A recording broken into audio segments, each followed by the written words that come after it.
Hey guys, what's up? Son of Chelsea back here again for 100% Chelsea for another edition of Let's Talk Chelsea.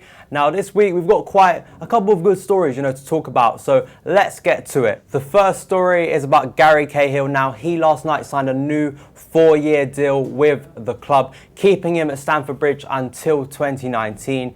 Now I'm actually quite happy about this. Gary Cahill, alright, gets criticism from people outside the club and even inside the club, but I think he's been a good servant for Chelsea. I think he's coming from Bolton. He's done really well. He's already won 5 major honours for Chelsea. One of those was the Champions League, featured that night alongside David Luiz. Has done a lot for the club, made a great partnership with John Terry at the back, and, continues to play well for Chelsea.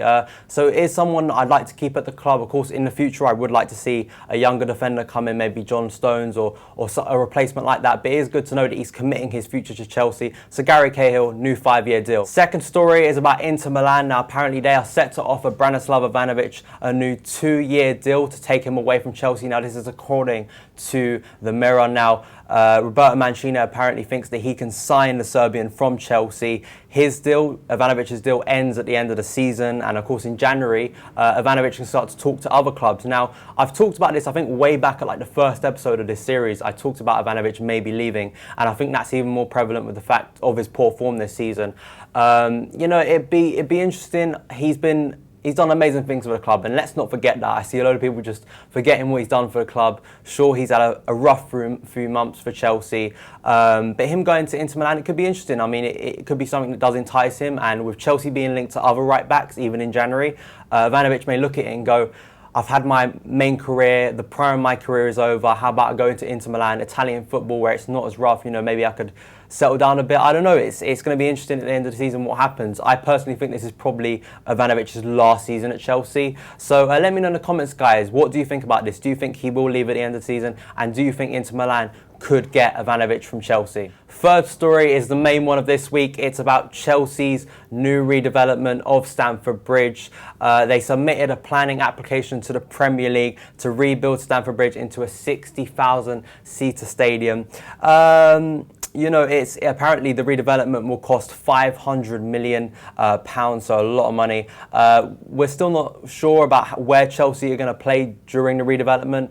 We've talked about Wembley, Twickenham. It looks like Wembley's the main one, but still Tottenham are trying to still play in that stadium. So it'll be interesting, but I think the main thing was we got new images. We got bird's eye view pictures of the stadium looking in the day and night, and I'm pretty excited. I do like the new look of the stadium. It doesn't look like the generic new looking stadiums of the past 10 years. I do like the fact that we are keeping it at the Bridge, and the fact that we are redeveloping it. I do like this idea of cathedral of football. Also, big news, season ticket holders will be able to keep their space or similar places, so you will be able to keep your seats. I know problems with clubs in the past when they move stadiums is the season ticket kind of process gets messed up, so that probably won't happen at Chelsea, which I think is a big relief to a load of fans. But yeah, the new stadium, new images. Tell me in the comments, guys, what do you think of the new stadium? And the last story is probably the most positive one of this episode, is that Thibaut Courtois is set to return in goal on Saturday against Bournemouth at Stamford Bridge. He's been out for 3 months. The Daily Mail broke this story, and I think it's been pretty obvious that he is going to be coming back. We've seen the pictures released from him and the club, on Instagram, on Twitter, about him training, about him getting back to full fitness. And, I'm happy that he can come back now, because I think he has been a big loss, one of our biggest players from last season. It's going to be quite hard for Begovic, because I think Begovic has done a good job,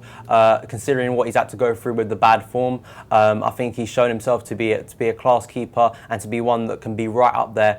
So it's going to be interesting. Will he slot straight back in on Saturday, or will Jose still stick with Begovic? That's going to be the interesting thing. Let me know, guys. Do you think that Courtois should instantly come back into the team, or do you think we should stick with Begovic and more it be a fight for number one rather than Courtois just goes straight back into that? I'm kind of mixed about this, because Courtois, world-class keeper, Begovic, one of the best in the Premier League, done a great job in the time he's been in goal, but I'm not sure. So let me know. But yeah, it is positive news that Courtois, one of the key players, will be back from injury apparently on Saturday. So that has been it for this edition of Let's Talk Chelsea, guys. I just want to let you know this is our 10th episode. We've been doing this for 10 weeks now. So thank you guys for your continued support on the series. As I say, let me know in the comments your thoughts on everything I've said in the video below. You can follow me personally on Twitter at Son of Chelsea. Also, you can check out my own YouTube channel, Son of Chelsea. Make sure to subscribe to 100% Chelsea, getting closer to 13,000 subscribers. And yeah, I'll see you again. Chelsea!